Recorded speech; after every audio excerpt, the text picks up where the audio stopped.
저희들을 불러주시고 날마다 우리의 길과 진리와 생명이 되어주시고자 하심을 감사드립니다. 주님께서 이 아침 우리의 영혼의 눈과 귀를 열어주셔서 주님을 바라보게 하여 주시고 주님의 음성을 잘 듣게 하여 주옵소서. 주님께서 주의 말씀을 날마다 깨닫고 주의 말씀을 주야로 묵상함으로 시냇가에 심은 나무처럼 열매를 맺으며 살게 하옵소서. 예수님 이름으로 기도드립니다. 아멘. 오늘 말씀 시편입니다. 이제 95편, 시편 95편 말씀입니다.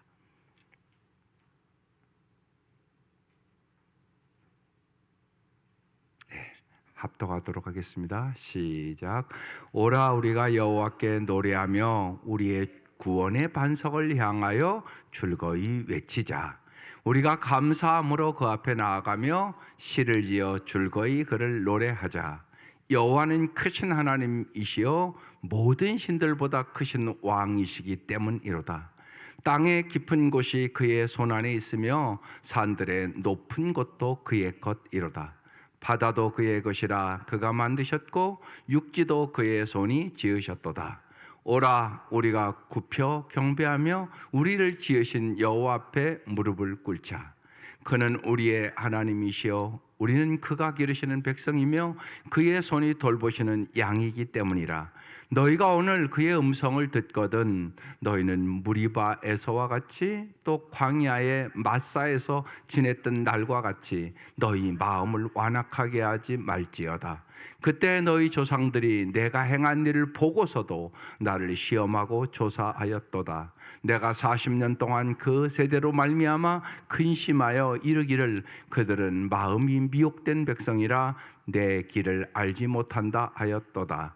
그러므로 내가 노하여 맹세하기를 그들은 내 안식에 들어오지 못하리라 하였도다. 아멘. 네, 오늘 이 시편 95편은 찬송시예요. 그래서 오늘 제목이 크신 하나님을 노래하라 이렇게 나와 있습니다. 네. 우리가 말씀을 묵상할 때 중요한 게 있어요. 묵상하면 많은 분들이 그냥 이렇게 생각하라 그런 의미로 해석해요. 그런 의미가 아니에요. 말씀을 묵상하라는 얘기는 이 말씀이 나의 삶을 지배하게 하라 이런 뜻입니다. 그러니까 이 말씀이 오늘 여러분을 지배하려면 어떻게 해야 되겠어요? 이 말씀을 여러분이 마음판에 새기셔야 됩니다. 그렇지 않고 그냥 듣고 잊어버리고 듣고 오늘 말씀이 내 삶을 지배하지 않으면 그건 묵상한 것이 아니에요. 이걸 잘 아셔야 됩니다. 왜 우리의 삶이 안 변하냐? 말씀을 묵상 안 하니까. 그래서 시편 1편이 중요한 시편이잖아요. 예. 주야로 하나님을 묵상하는 자가 복이 있다는 거예요. 그 사람만이 시냇가에 심은 나무처럼 씨를 쫓아 열매를 맺으며 그 행사가 다 형통하리로다. 이렇게 써 있단 말이에요. 그러니까 말씀이 나를 지배하게 해야 돼요. 그러면 한 절이라도 암송하셔야 돼요, 말씀을. 그렇지 않으면 어떻게 지배합니까? 살아보면 알잖아요. 이 말씀이 우리를 안 지배해요, 여러분이 암송을 안 하면. 그래서 말씀이 지배하게 하라. 이게 말씀을 묵상한다는 의미예요. 말씀이 생각나야 된단 말이에요, 결정적인 순간에. 네. 살다 보면 별일이 다 있잖아요. 뭐 화나는 일도 있고 힘든 일도 있고 짜증나는 일도 있고 여러 가지 일들이 여러분의 삶에 있단 말이에요. 그때 여러분이 말씀이 지배합니까? 여러분의 감정이 지배합니까? 많은 분들이 자기 감정이 지배한단 말이에요. 자기 생각이 지배한단 말이에요. 그러면 어떻게 항상 기뻐할 수 있겠어요? 어떻게 범사에 감사할 수 있겠어요? 우리가 조금만 신앙생활 하는 사람은 다 알아요. 항상 기뻐하라, 쉬지 말고 기도하라, 범사에 감사하라. 이거 다 안다고 여러분요.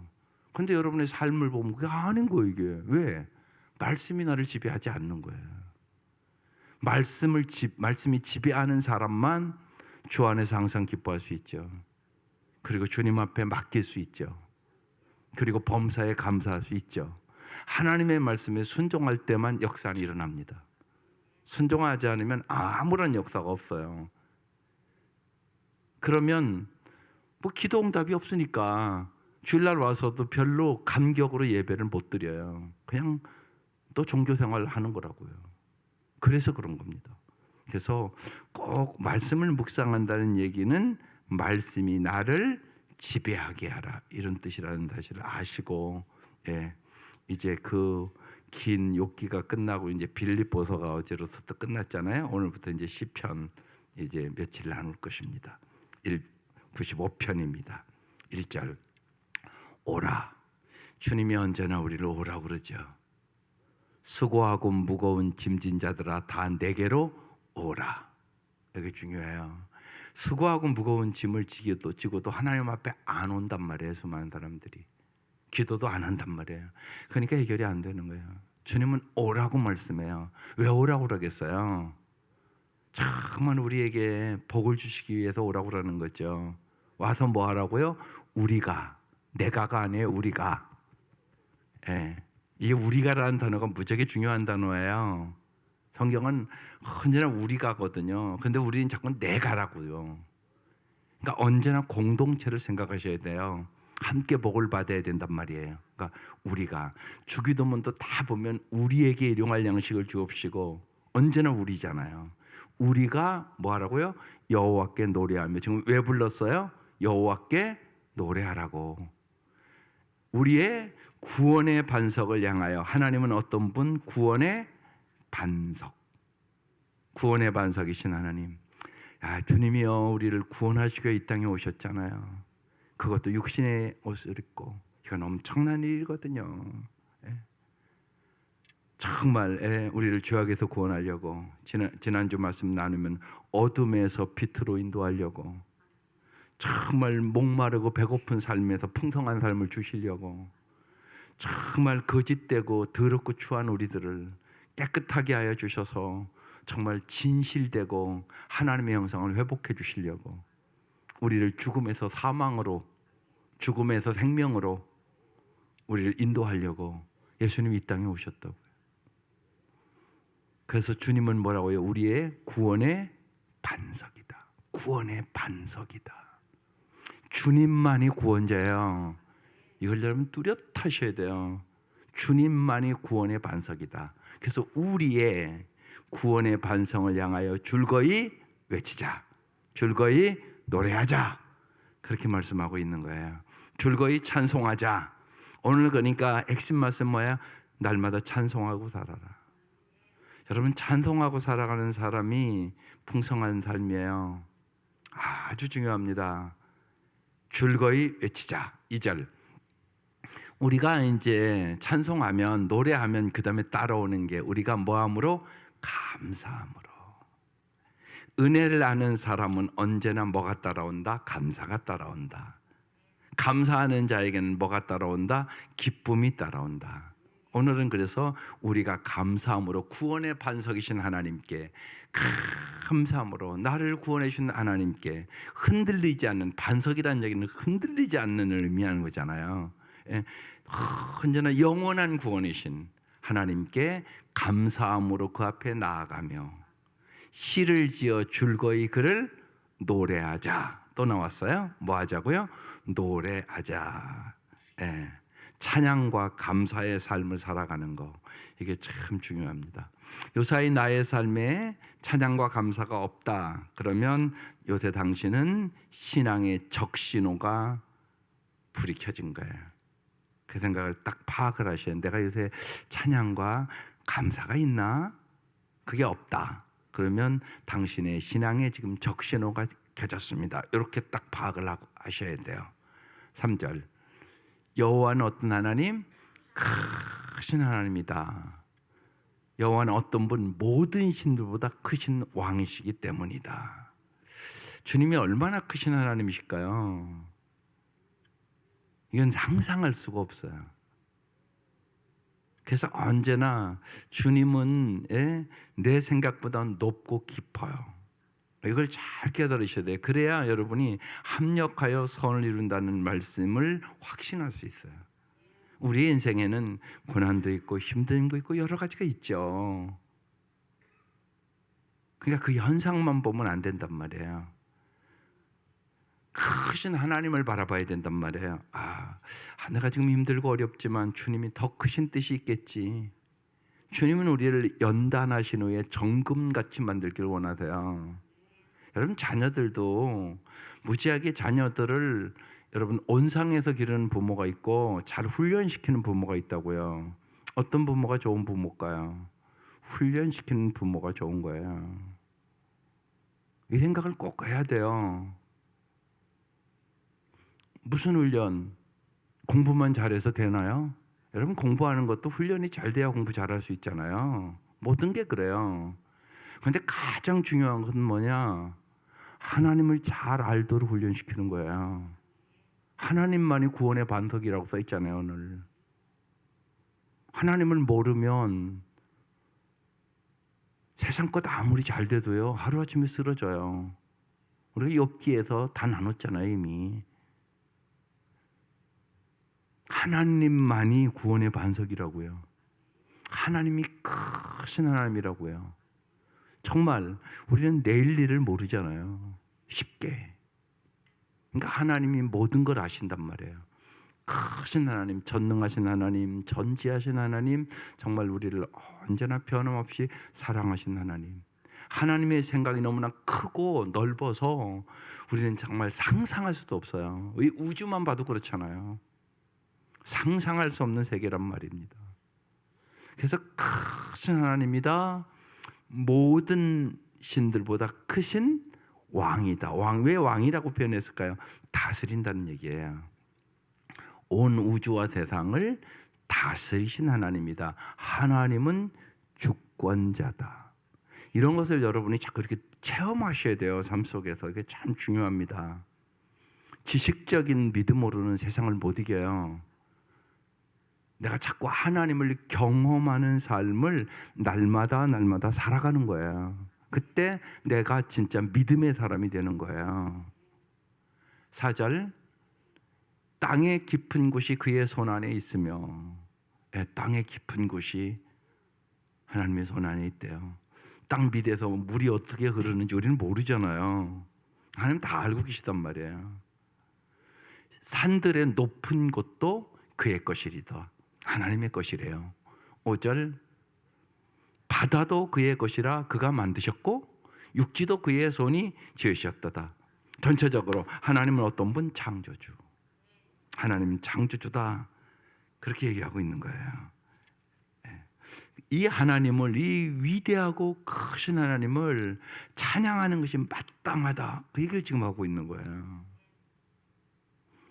이사야 43장 21절에, 이사야서 43장 21절에 이렇게 써 있어요. 이 백성은 내가 나를 위하여 지었나니 나를 뭐하게 하려 함이니라? 찬송하게 하려 함이니라. 여러분은 왜 하나님이 만드셨다고요? 그럼 찬송하고 사셔야 되잖아. 여러분 여기 있는 물건들, 이 종아나도 이거 왜 만들었어요? 땡 종아도로, 그죠? 그래서 여기다 놓은 거잖아요. 만약에 이 종이 땡 안 한다? 쓸모 있어요, 없어요? 없어요. 내일 내가 안 써요. 갖다 버려요. 그것 아시잖아요, 여러분. 모든 물건에는 반드시 목적이 있잖아요. 그런데 금방 제가 읽어드린 이사야서 43장 21절에 이 백성은 내가 나를 위하여 지었나니 나를 찬송하게 하려 함이니라. 여러분 왜 만들었다고요? 찬송하게 하려고. 찬송 안 하면 쓸모 없다. 이런 얘기예요. 찬송하고 사시라고요. 오늘 아주 핵심적으로 얘기하는 거예요. 하나님은 너희의 구원의 반석이야. 하나님은 정말 창조주야. 하나님 너 만들 때 왜 만드는 줄 아니? 뭐 하라고? 찬송하라고 만들었어. 하나님을 찬송은 뭐냐? 하나님을 높이는 거예요. 여러분 이게 가장 아름다운 삶을 살아가는 비결이에요. 인간은 언제나 교만해서 문제가 되거든요. 자꾸 하나님은 안 높이고요, 자기를 자꾸 높이려고 그래요. 이게 인간의 마음속에 있는 죄예요. 자꾸 자기가 높아지려고 그래요. 안 그런 것 같은데 아니에요. 그거 어떻게 알아요? 자존심만 조금 상하면요, 교회도 안 와요. 자존심만 상하면 벌써 그냥 얼굴 표정이 확 변해요. 여러분 그러지 마세요.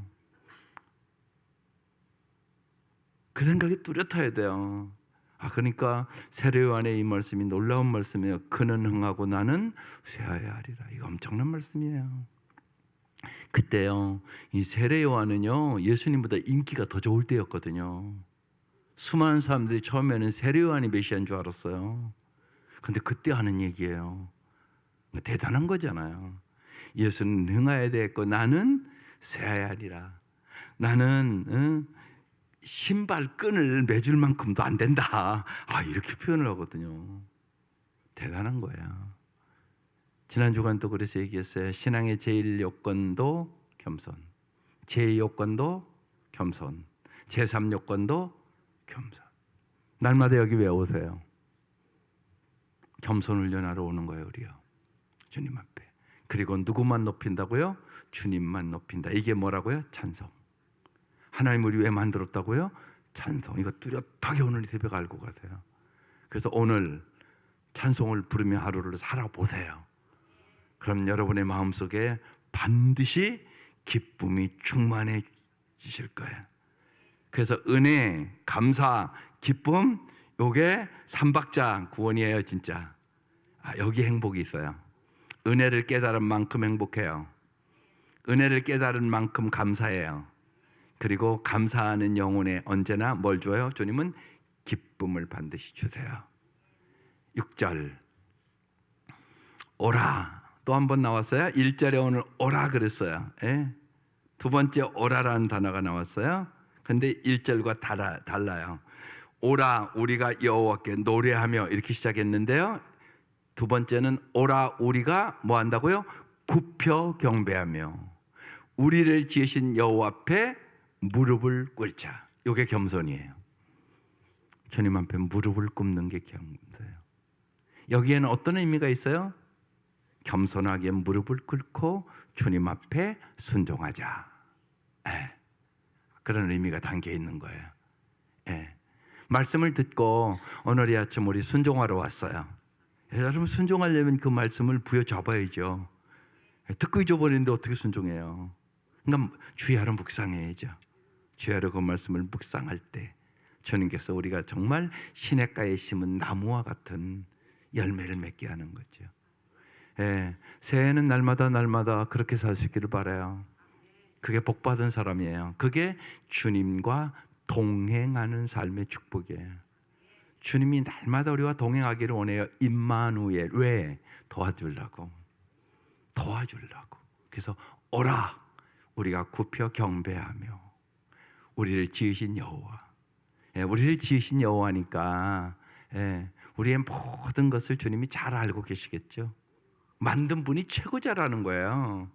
만든 분이 목적도 뚜렷하게 알아요. 이걸 만드신 분이요, 예쁘게도 만들어야 되겠다 그 생각했고요. 분명한 것은 땡 잘하도록 만들어야 되겠다 그 생각 반드시 하고 만든 거죠. 모양은 예쁜데 땡 안 한다? 그럼 이거 안 써요. 모양이 이쁜 게 중요한 게 아니라 뭐가 중요해요? 땡이 중요해요. 이게 중요해요. 여러분도 마찬가지죠. 여러분의 모양이 중요한 게 아니라 외모가 중요한 게 아니라 내면이 더 중요해요. 그래서 여러분의 마음 깊숙한 곳에 언제나 나를 구원해 주신 주님, 정말 나를 사랑하시는 주님, 정말 은혜의 주님, 그 주님을 언제나 여러분의 내면에서 찬송이 울려 나와야 된단 말이에요. 찬양하라 내 영혼아, 감사하라 내 영혼아, 사랑하라 내 영혼아, 내 모든 것들이 여호와를 찬양하는 삶을 살게 해 주옵소서. 이게 만든 목적에 합당한 축복된 삶이란 말이에요. 그래서 오라 우리가 굽혀 경배하며 우리를 지으신 여호와 앞에 무릎을 꿇자. 7절 이제 하나님이 어떤 분인가 또 얘기해요. 그는 우리의 하나님. 나의 하나님이라고 안 하고 자꾸 우리의 하나님이라고 그래요. 이게 중요하기 때문에 우리의 하나님이시여. 그러니까 나만 하나님 말하면 안 돼요. 정말 오늘 이 아침도 여러분 기도하지 않겠어요? 우리 온 가족이 하나님을 알게 해주십시오. 그 첫 번 기도 제목이에요. 여러분 가족이 다 하나님을 아는 게 아니잖아요. 여러분만 알 수도 있잖아요. 내 아들 딸들이 하나님을 몰라. 이 좋으신 하나님을 모르는 거예요. 그러니까 얼마나 안타까운 일이에요. 보면요. 그래서 어떻게 하면 하나님을 알게 할까? 이 좋으신 하나님과 함께 살도록 할까? 왜요? 여러분은 언제나 여러분의 자녀를 사랑하지만 언제나 도와줄 수 있는 부모는 아니에요. 그건 분명한 거잖아요. 그러니까 기도해야지 어떡하겠어요. 우리의 하나님이요, 우리는 그의 기르시는 백성이며. 누가 기른다고요? 하나님이 우리를 기르신다고요. 여러분 자녀 기르잖아요. 여러분이 기르는 거 아니라고요. 하나님이 기르는 거라고. 그러니까 하나님이 주시는 지혜와 하나님 주시는 능력과 하나님의 사랑을 받아야 잘 기를 수 있어요. 그것부터 잘 하셔야 돼요. 내가 내 자녀를 잘 기를 수 있는 능력이 별로 없어요. 그래서 정말 주님 앞에 키가 자라고 지혜가 충족하며 하나님 앞에나 사람 앞에나 사랑스럽게 자라가기를 기도해야 되는 거죠. 그러면 내가 진리의 도구로 생명의 도구로 쓰임 받아야죠. 그러기 위하여 말씀도 보는 거고 그러기 위하여 기도도 하시는 거죠. 왜? 내가 잘 기를 수 있는 능력이 없으니까. 그래서 무엇보다도 제일 중요한 것은 하나님 앞에 자꾸 데려와야 돼요. 그래야 말씀을 듣죠. 말씀을 안 들으면 생각부터 마귀의 공격을 받기 시작해요. 그래서 생각이 병들어요. 생각이 병들면 인생은 병들어 버려요. 생각이 결과예요. 그래서 무릇 지킬 만한 것보다 내 마음을 지키라. 생명의 근원이 이에서 나면이라. 예? 성탄절날 그래서 말씀을 나눴어요. 인간의 마음이 얼마나 더러운지를. 그 말씀을 오직 예수님만이 십자가의 보혈의 능력으로 깨끗하게 할 수 있어요. 다른 방법은 없어요. 뭐 비누로 닦아서 됩니까? 결심해서 됩니까? 안 돼요. 결심해서 안 된다고요. 반드시 보혈의 능력으로 돼요. 나의 죄를 씻기는 예수의 피밖에 없네. 이게 확신이 있으셔야 돼요. 모든 죄는 마음부터 시작되는 거예요. 마음부터. 근데 마음 우리 보지도 못하고 알지도 못하잖아요. 진짜. 그러니까 우리 힘으로 어떻게 못해요. 오직 주님의 힘으로 된단 말이에요. 저는요, 여러분 여기 이제 장로님들도 다 나오시고 그러신데 성탄절 이렇게 보면 여러분 자녀들 나오나 안 나오나 내가 꼭 봐요. 잘 관리하세요. 성탄절도 안 와요. 예수 믿는다고 교회 다니면서 당신 자녀는 믿음이 없는 거예요. 근데 아무렇지도 않게 여러분이 생각하는 것 같아요. 심각한 거예요, 영적으로. 얘는 성탄절이 뭔가도 모르는 거예요. 놀러 다녀요. 연휴니까. 얼마나 안타까운지 몰라요. 보면요. 네? 여러분 반드시 우리들이에요. 우리의 하나님. 우리의 하나님. 예, 우리는 그가 기르신 백성이에요. 하나님이 길러주셔야 돼요. 그의 손이 돌보시는 뭐라고요? 양이에요. 주님이 목자예요. 우리는 양이에요. 양이라는 표현은요, 양은 참 약한 동물이에요. 그리고요, 자기 집도 못 찾아가요. 부정적으로 얘기하면 바보 같은 동물이에요. 그리고 다른 동물이 침범해 올 때 막을 능력이 없어요. 아주 연약한 동물이에요. 그게 우리라고 얘기하는 거예요. 양. 그러니까 하나님이 반드시 그의 손이, 하나님의 손이 돌봐주셔야 돼요. 반드시예요. 그래서 목자의 음성을 잘 듣고 따라가야 돼요. 언제나 잊지 마셔야 돼요. 주님은 목자, 우리는 양. 이 관계를 얘기하고 있는 거예요. 관계. 내가 너를 반드시 돌봐야 돼. 내가 너를 기르는 목자야. 너는 나를 의지해야 돼. 나를 따라오지 않고는 너는 살 수도 없어. 그 얘기를 하고 있는 거예요. 그는 우리의 하나님이요, 우리는 그가 기르시는 백성이며 그의 손이 돌보시는 양이기 때문이라. 그렇게 써 있잖아요. 이유를 정확하게 얘기하잖아요. 그래서 어떻게 해야 돼요? 너희가 오늘 그의 음성을 듣거든. 오늘도 주의 음성 들으러 온 거예요. 우리가 말씀을 통하여 주님 말씀하시는 거잖아요. 그의 음성을 듣거든 어떻게 해야 되겠어요? 8절 너희는 무리바에서와 같이 또 광야의 마사에서 지내던 날과 같이. 이스라엘 백성이 이제 출애굽기 17장에 보면 요 얘기가 나온단 말이에요. 어떻게 했다고요? 마음을 완악하게 했다는 것이에요. 그러니까 너희는 마음을 완악하게 하지 말지어다. 우리는 조금 어려우면요 마음이 완악해져요. 이들이 물이 없다고 광야에서 이제 마음이 완악해졌어요. 어려우면요 마음이 부드러워져요, 완악해져요. 완악해져요. 우리는. 그러니까 정말 내 마음을 주님이 지켜주셔야 돼요. 어려우면 마음이 완악해져요. 어려우면 저절로 불평이 나와요. 어려우면 원망이 저절로 나와요. 이게 우리의 모습이에요. 그러니까 정말 주님이 내 마음을 지키지 아니하시면 어떻게 항상 기뻐해요? 어떻게 감사하고 살아요? 안 되는 일이에요. 안 되는 일.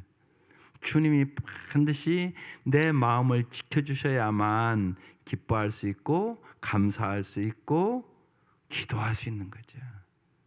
여러분 기도할 수 있는 마음을 주시는 거 엄청나게 감사한 거예요. 특별히 어려울 때 시험 들었을 때, 여기 시험 들었다는 얘기예요. 무리바에서, 무리바라는 뜻이 하나님과 다투다. 광야의 마사에서, 마사는 이제 이게 무슨 시험했다는 얘기예요. 하나님을 시험했다는 거예요. 그래서 너희 마음을 완악하게 하지 말지어다. 여러분 언제나 마음을 좋은 땅으로 만드는 것이 복이에요. 그 기도를 꼭 하셔야 돼요. 아이들에게도 마찬가지예요. 아이들에게 바른 말을 하기 전에 부모가 하나님 우리 아이들이 마음밭이 좋은 땅이 되어 내가 올바른 얘기를 할 때 잘 받아들일 수 있도록 도와주옵소서. 기도가 먼저예요. 언제나 옳고 바른 이야기를 해도 듣지 않으면 소용없어요. 저들이 하나님의 말씀도 안 듣고 마음을 완악하게 했다는 것이에요. 그리고 원망하다가 저들이 광야에서 다 죽어요. 기가 막힌 일이잖아요. 그러니까 마음부터 시작되는 거예요. 언제나 여러분 그걸 잘 아셔야 돼요. 마음부터 시작되는 거다. 그러니까 마음이 돌짝밭이나 길가밭이나 가시떨기 밭이면 열매를 다 못 맺어요. 좋은 땅만 열매를 맺어요. 그러니까 언제나 그게 중요해요. 좋은 땅과 같은 마음밭이 돼야 돼요. 그래야 우리가 말씀을 잘 들을 수 있고요. 그 말씀이 내 마음에 심겨질 수 있고요. 내 마음에 심겨져야 그 말씀대로 살아갈 수 있게 되는 거잖아요. 그때 하나님의 은혜와 복이 임하는 거잖아요. 그렇게 가는 거거든요. 그러니까 너희 마음을 완악하게 하지 말아라.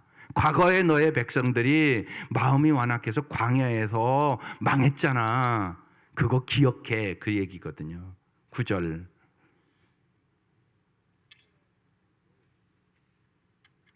이렇게 시작됩니다. 그때 너희 조상들이 내가 행한 일을 뭐하고요? 보고서도 나를 시험하고 조사하였도다. 여기서 잘 보세요. 본다고 되는 게 아니에요. 이들이요 다 봤어요. 정말요 10가지 재앙을 내리면서 출애굽을 한 거잖아요. 홍해가 갈라지는 것도 봤단 말이에요. 그런데 어떻게 그럴 수가 있냐고요, 여러분. 인간적인 생각으로 하면 도저히 바로의 그 노예 상태에서 자기의 힘으로 해방될 프로테이지는 1%도 안 되는 거예요. 진짜 절망이란 말이에요. 그런데 하나님께서 10가지 재앙을 내리면서 출애굽을 시키잖아요. 나왔는데 금방 홍해 만나잖아요. 애굽의 군대가 쫓아오지요. 앞에는 홍해죠. 꼼짝없이 죽을 상황이잖아요. 그런데 홍해를 가렸잖아요. 그런데요 광야에 나아가서요 조금만 어려우면 불평하고 원망을 해요. 왜 그렇게 써놨죠 거기다? 그게 누구 모습이니까? 내 모습이니까. 우리의 인생을 돌아보면 알잖아요. 우리가 그래요. 그러니까 정말 하나님이 믿음을 주지 않으면 우리는 구원 없어요. 믿음은 하나님이 주시는 선물이에요, 선물.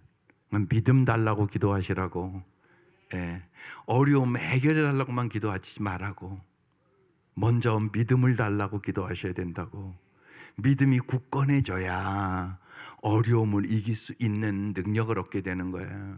여러분, 어려움은 다 있는 거예요. 어려움이 없는 사람이 어디 있어요? 인생 살아가면서 반드시 어려움을 있는 거예요. 그러니까 여러분의 자녀들도 어려움을 해결해 달라고만 기도하면 안 돼요. 어려움을 이길 수 있는 능력을 주시옵소서. 어려움을 이길 수 있는 믿음을 주시옵소서. 어려움을 이길 수 있는 힘을 얻어야 된단 말이에요. 그렇게 기르는 게 잘 기르는 부모겠죠. 어려움은 예상되는 거잖아요. 살아보니까 인생에 별일이 다 있잖아요. 내가 원하던 원치 않던. 그럼 그 어려움을 이길 수 있는 힘을 길러줘야 돼요. 그러니까 어려울 때 부모가 옆에서 잘 해석을 해줘야죠. 아, 너를 더 강하게 하려고 그러시는 거야. 너에게 진짜 믿음 주려고 그러는 거야. 네가 사랑이 없어서 이런 걸 만난 거야. 하나님은 너에게 진짜 믿음을 주시기를 원하고, 너를 사랑의 사람으로 만들기를 원하고, 너를 어려움도 잘 참을 수 있는 인내의 사람으로 만들기를 원하는 거야. 이렇게 해석을 해야죠. 그래서 강하게 어떠한 역경에서도 이길 수 있게 하기 위하여 하나님은 무슨 훈련을 시킨다? 광야 훈련. 하나님의 목적은 젖과 꿀이는 땅까지 가는 거예요. 근데 거기 가서 진짜 잘 살게 하기를 원하는 거예요. 근데 뭐가 필요하다고요? 광야 훈련이 필요한 거예요. 이들이 노예로 400년을 살았기 때문에 이들의 정신과 모든 것은, 그러니까 이건 완전히 노예로 길들여 있어요. 이 정신을 가지고는 젖과 꿀인 땅에 가서 잘 살 수가 없어요. 하나님 그걸 너무나 잘 아는 거예요. 그래서 광야 훈련을 시키는 거예요. 하나님이. 우리의 인생도 똑같단 말이에요. 하나님은 우리에게 광야 훈련을 시켜서 영원히 잘 살기를 원하는 거예요. 그런데 이들이 그걸 못 깨달은 거죠. 그래서 내가 행한 일을 보고서도, 여러분, 보는 게 믿음이 아니에요. 나를 시험하고 조사하였도다. 10절. 내가 40년 동안 그 세대로 말미암아 근심하여. 이 근심이라는 단어가 있어요. 나는, 오늘 이렇게 물어보세요. 나는 하나님을 근심시키는 아들, 딸입니까? 하나님을 기쁘시게 하는 아들, 딸입니까? 이거 꼭 물어보세요. 오늘 하나님 뭐라고 말씀하시나? 하나님, 나는 하나님을 기쁘시게 하는 아들이에요? 하나님을 근심시키는 아들이에요? 이렇게 물어보시라고. 예, 이 백성들은 뭐 했다고요? 근심했다고 얘기했어요. 예, 근심하여 이르기를 그들은 마음이 미혹된 백성이라 내 길을 알지 못한다 하였도다. 하나님의 길을 모른다는 거예요. 그래서 예수님이 이 땅에 오신 거예요. 그래서 요한복음 14장 6절 써놓은 거예요. 이게 엄청나게 중요한 말씀이에요. 내가 곧 길이요 진리요 생명이니 나로 말미암지 않고는 아버지께 올 자가 없느니라. 이전에도 얘기했지만 김동호 목사님이 젊었을 때 붕해를 갔다가 다리를 지나는데 얼음이 얼었던가 보래요. 확 미끄러지면서 그냥 정말 그 다리에서 떨어질 뻔했다는 거예요. 차가 겨우 걸렸다는 거예요. 그날 와서 생각했대요. 야, 사람이 이렇게도 죽을 수 있겠구나.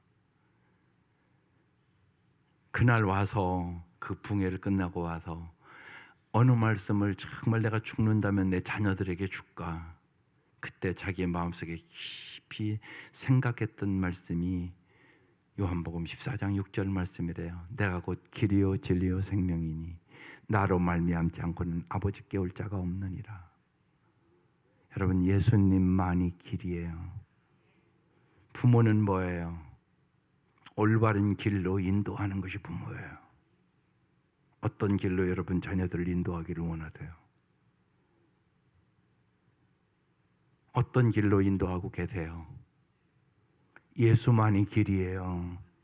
예수만이 진리예요. 예수만이 생명이에요.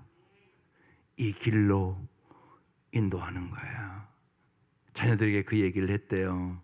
그랬더니 두 아들만 셋이거든요. 두 아들은 아멘 그러더래요. 근데 둘째 아들이 아빠 그 길이 진리의 길인고 생명의 길인고 어떻게 알아? 그렇게 물어보더래요. 당황했대요. 자기가. 근데 그 순간 딱 생각나. 아빠가 가봤잖아. 아빠가 가봤잖아. 그랬더니 그 애들이 어렸을 때인데 초등학교 때 같은 것 같아. 둘째가 그러니까 맞네 그러더래. 맞네 그러더래. 맞네 우리 아빠 말이 맞네. 여러분이 그 길을 가셔야 되는 거예요. 나는 안 가고 그 길로 오라고? 못 가요. 여러분이 보여주셔야 돼요. 우리 엄마 아빠가 진리의 길로 가는구나. 생명의 길로 가는구나. 그걸 보여주셔야지 그 아이들이 맞다 그러죠. 주님만이 길이요 진리요 생명이에요. 오늘 그 얘기하는 거예요. 그들은 마음이 미혹된 백성이라 내 길을 내가 정말 생명의 길로 진리의 길로 영원히 잘 사는 길로 인도하기를 원하는데 이 백성이 알지를 못한다는 것이에요. 그래서 내가 갑갑하다고 하나님의 마음을 지금 표현해 놓은 거예요. 11절 마지막 절 이렇게 얘기해. 그러므로 내가 노하여 맹세하기를 그들은 내 안식에 들어오지 못하리라. 젖과 꿀은 땅에 들어가지 못하리라. 그 말씀하고 있는 것이에요. 주님은 우리에게 참된 안식을 주시기를 원하세요. 그래서 안식일 그렇게 얘기하는 거잖아요. 우리가 주일을 지켜야 될 이유도 여기 있어요. 주님이 우리에게 참된 쉼, 안식을 주시기 위해서 우리를 부르시는 거예요. 여러분, 일하기 위하여 쉬는 게 아니에요. 여러분, 쉬기 위해서 일하는 거야. 그걸 거꾸로 자꾸 생각해요. 쉬기 위해서 일하는 거라고. 주님은 우리에게 참된 안식을 주시기를 원하는 거예요. 참된 기쁨을, 참된 평안을, 정말 참된 언제나 은혜를 주시기를 원하는 거예요. 오늘 핵심적인 것 찬양하고 사세요. 하나님이 우리를 찬양하도록 만드신 거예요. 날마다 이것이 땡 울려야 되는 것처럼 날마다 여러분의 마음에서 여러분의 입술에서 여러분의 생활이 어려워도 감옥 생활을 찬송 생활로 바꾸셔야 돼요. 이게 예수 믿는 거예요. 그래서 날마다 여러분의 마음속에 찬송이 넘쳐날 수 있기를 주의 이름으로 축원합니다. 기도드리겠습니다. 하나님 감사합니다.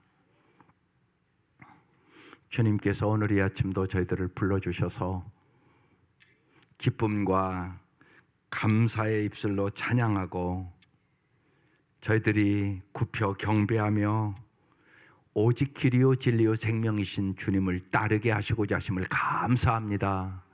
그 은혜와 그 사랑을 날마다 경험하며 살아갈 수 있도록 은총을 베풀어 주시고 이 아침도 간절히 간구하는 기도에 주께서 응답해 주실 것을 기대하고 날마다 찬송하며 사는 저희들이 되게 하옵소서.